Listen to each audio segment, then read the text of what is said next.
এবং 30শে মে 2025 তারিখে যেদিন শুক্রবার ছিল, বন্ধের দিন ছিল, সেদিনের একটি অফিস আদেশ দ্বারা জনাব আমিনুল ইসলামকে পরিচালক হিসেবে মনোনয়ন প্রদান, এই দুটাকে আমরা চ্যালেঞ্জ করেছিলাম।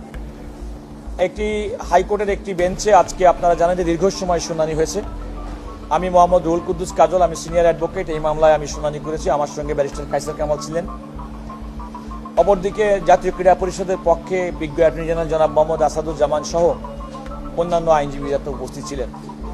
আমরা আদালতকে যে কথাটি বলেছি সেটা হচ্ছে যে বাংলাদেশ ক্রিকেট বোর্ড শুধুমাত্র তার সংবিধি দ্বারাই পরিচালিত হয় না, আন্তর্জাতিক ক্রিকেট কাউন্সিলের সিদ্ধান্তও একইভাবে বাংলাদেশ ক্রিকেট বোর্ডের প্রতি কার্যকর।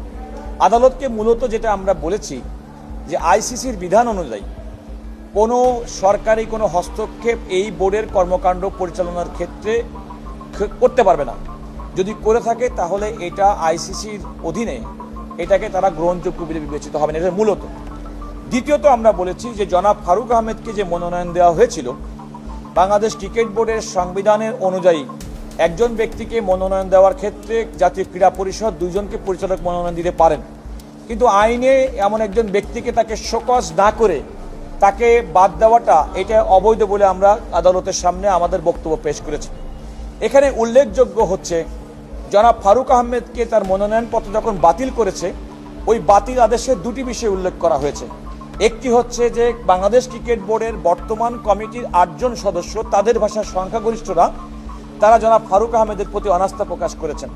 দ্বিতীয়ত হচ্ছে তাদের বক্তব্য, তারা একটা অনুসন্ধান করেছেন, একটা সত্যান্বেষণ কমিটি, সেই কমিটি রিপোর্টের ভিত্তিতে তার মনোনয়নটা প্রত্যাহার করা হয়েছে।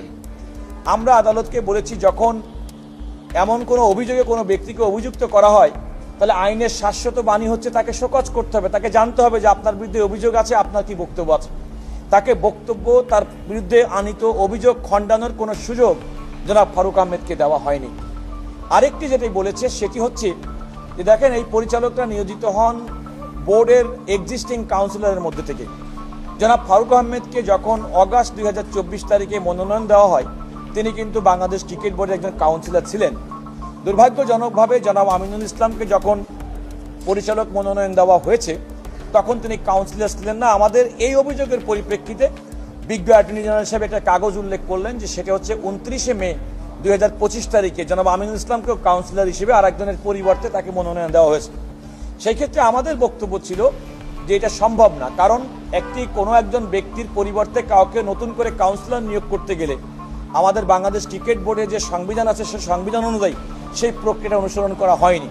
আরেকটি বিষয় খেয়াল করে দেখেন, 29শে মে জনাব ফারুক আহমেদকে তার মনোনয়নপত্র প্রত্যাহার করছেন, আবার 30 তারিখ শুক্রবারের দিন যেন আমিনুল ইসলামকে তাকে মনোনয়ন দিচ্ছেন, এবং 29 তারিখে যখন আমার এটা প্রত্যাহার করে নিচ্ছেন, ওই দিনে যেন আমিনুল ইসলামকে কাউন্সিল করানো হচ্ছে, যেটা বাংলাদেশ ক্রিকেট বোর্ডের সংবিধানের সঙ্গে সাংঘর্ষিক। এই সমস্ত বিষয়গুলো আমরা বলেছি।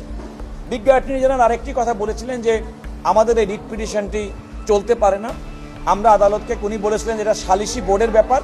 আমরা সেটা আদালতকে বলেছি যে সালিসি বোর্ডের একটা বিষয় নয়, যেহেতু আমরা জাতীয় ক্রীড়া পরিষদের এই যে আদেশ দ্বারা আমার ক্লায়েন্ট সংক্ষুব্ধ সেটি ফাইল করেছেন, সুতরাং রিট পিটিশনটা মেনটেনেবল। আপনারা দেখেছেন যে দীর্ঘক্ষণ পর্যন্ত আমাদের দুই পক্ষের শুনানি হয়েছে। অ্যাট ওয়ান স্টেজ আদালত আসলে কোনো আদেশ পাস করেননি, না দিয়ে আমাদেরকে বলেছেন যে আপনারা প্রয়োজন মনে করলে এই মামলাটি অন্য কোনো কোর্টে শুনানি করতে পারেন। তো আমাদের দীর্ঘ শুনানির পরও আমি আদালতের কাছে প্রার্থনা করেছিলাম যে আপনি একটি আদেশ দেন, কিন্তু তিনি বলেছেন যে না, আপনারা অন্য কোর্টে শুনানির জন্য ব্যবস্থা করুন, আপনাদেরকে সেই সুযোগটি করে দিলাম।